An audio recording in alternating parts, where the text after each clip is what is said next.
Amigos de Otra Mirada, este es Mesa Política. Nuestro invitado de hoy es Julio Albizu y vamos a discutir el tema del juicio o del juicio que se está preparando contra Nadine Heredia, su hermano y en general contra la familia presidencial.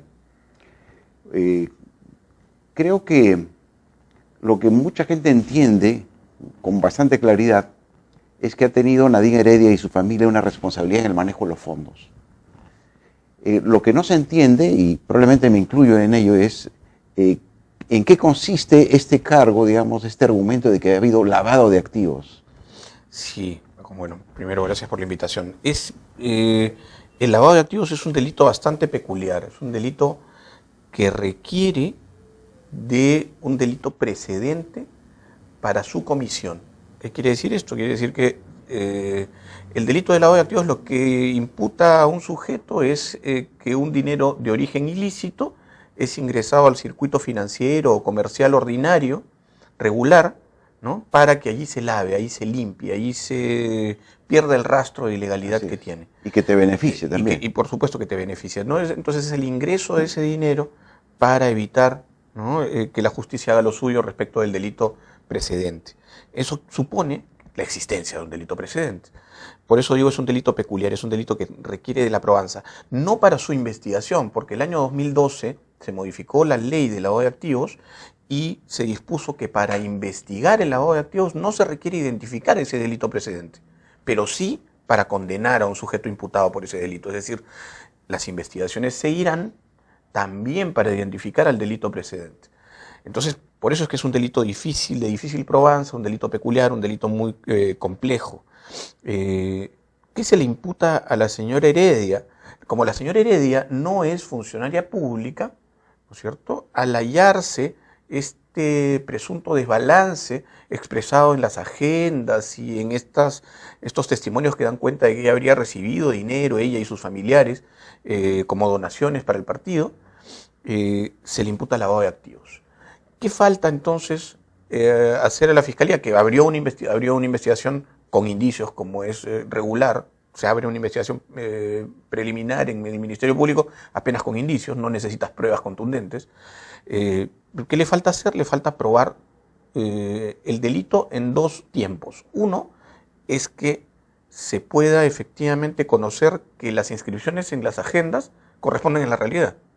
O sea, que los montos que contienen esas agendas realmente pasaron a una cuenta o que fueron dispuestos por la señora Heredia o que fueron ingresados en ese circuito financiero comercial ordinario y legal.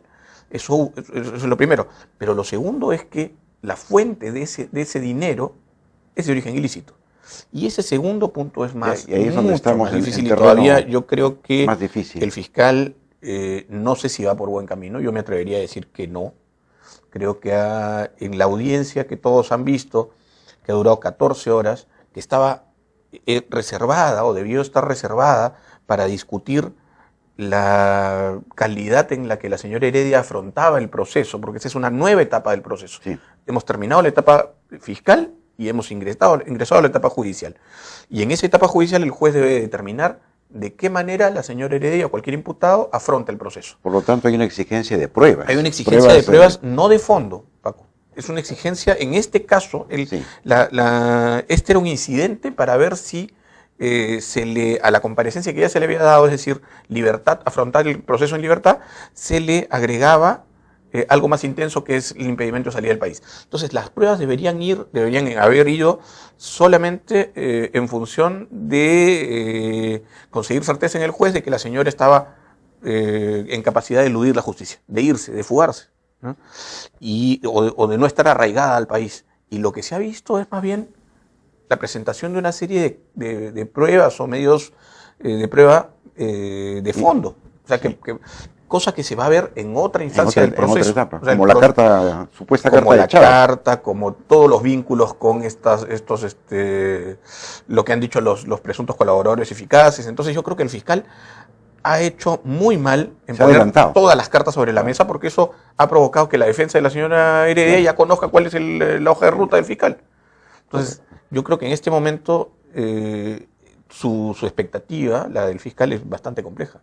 Ahora, este tema de las pruebas es muy interesante en este caso, porque hasta donde yo sé, los indicios, ¿no?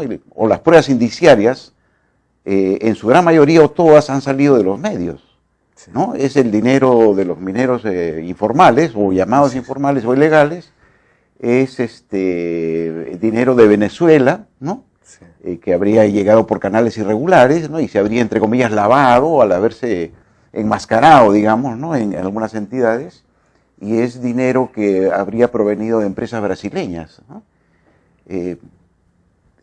Da la impresión de que quien ha investigado esto a fondo, este presunto delito a fondo, son los periodistas, más que los jueces, ¿no?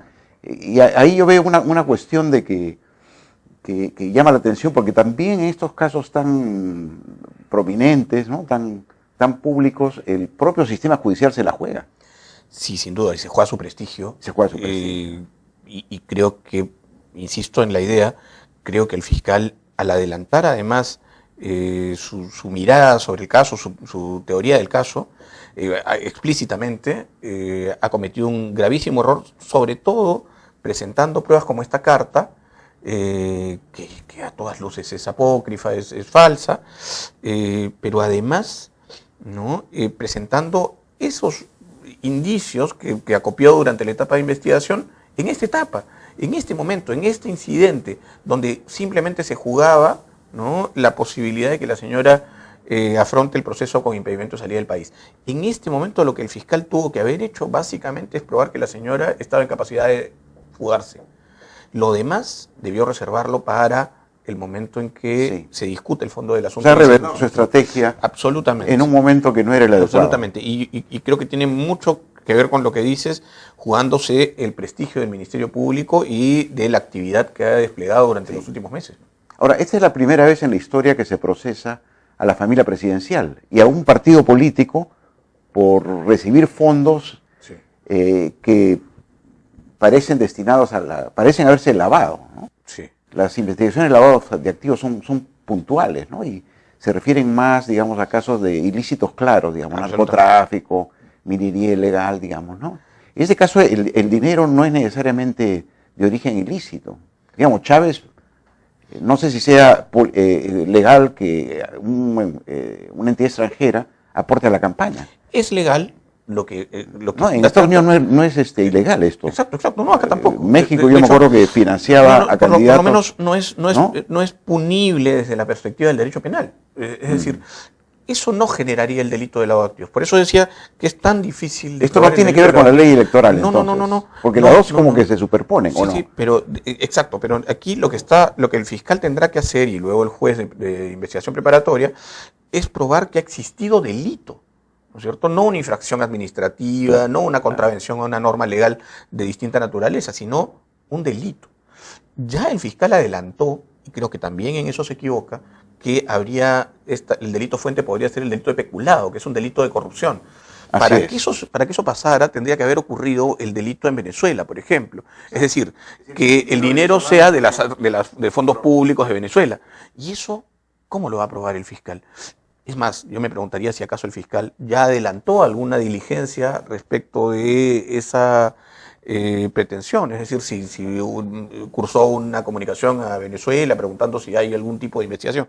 No sé si lo ha hecho, tampoco lo expuso, pero eso es muy complejo, a no ser que pues haya una ruptura en Venezuela y alguien pueda finalmente dar con que esto efectivamente se sacó de fondos públicos.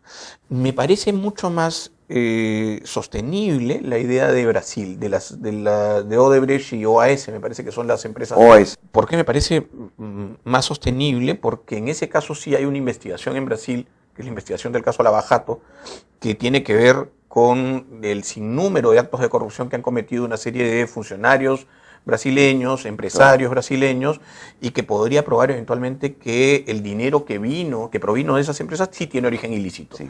Estuve un poco atento también a la legislación, a la jurisprudencia, sobre todo norteamericana. Incluso en la jurisprudencia norteamericana hay una serie de supuestos en los que podría primar más un derecho. A ver, es muy sencillo, creo. Cuando se repite esta letanía de que mis derechos acaban donde empiezan los del otro, uno está cometiendo una falacia. Eso no existe, eso no es real, ni en derecho ni en lo doméstico. Lo que sucede es que el juez prefiere un derecho sobre otro, siempre, y eso de acuerdo al caso concreto. El juez tiene que analizar las circunstancias de cada caso y allí prefiere, ¿no es cierto?, qué derecho se impone frente al otro. Entonces, en este caso hay, de hecho, el Tribunal Constitucional así lo ha dispuesto. La lucha contra la corrupción tiene rango de principio constitucional, ¿no es cierto? Entonces, si en oposición tienes una prueba obtenida presuntamente de manera ilícita, el juez puede valorar que pesa más, ¿no es cierto?, la necesidad de conocer la verdad alrededor de un caso presunto de corrupción. Y en este caso sí se ha aceptado como prueba las agendas. Yo creo que sí, yo creo que es perfectamente posible. Yo creo que es más, eso debió Pero en el caso de los petroaudios, ¿no? ¿Correcto? Yo creo que fue diferente. sí, pues es lamentable, ¿no? Porque tenemos estándares diferentes para distintos casos, ¿no? Es un caso más claro de corrupción, digamos, de influencia, ¿no es cierto? Muchísimo más claro, y de hecho a eso quería llegar. Creo que, y tú lo dijiste muy bien, este es el primer caso en el que un gobierno en ejercicio es investigado con esta intensidad y se pasa no solamente de la etapa de investigación preliminar, sino se pasa a una etapa judicial. Entonces, si algo da cuenta también estos sucesos es que hay una independencia, por lo menos, del Ministerio Público respecto del poder político, cosa que no se puede decir, por ejemplo, en el caso García, ¿no? Nosotros en la Procuraduría, ya transcurrido el gobierno de García, pedimos al fiscal que lo investigue hasta 4 veces por el caso de narcoindultos y todas las veces nuestro pedido fue desestimado, ¿no? Recién empieza, como tú has señalado, y que seguramente continuaremos debatiendo más adelante, dependiendo de cómo se desenvuelven los acontecimientos, ¿no? En todo caso, creo que siempre es bueno hablar y discutir y conversar sobre temas jurídicos porque hay más un entendimiento político del caso que de un entendimiento de la normatividad y la manera como el sistema judicial toma decisiones. Sí, siempre es bueno, creo yo, que de manera más didáctica la gente se tome conciencia y se entere de cuál es la naturaleza del proceso y algo que tú has dicho es muy importante, esto recién empieza. O sea, recién acaba de terminar la etapa preliminar, que es la investigación del fiscal, y recién entramos a un proceso judicial. Antes de esto no ha habido proceso judicial, aquí empieza. Aquí empieza.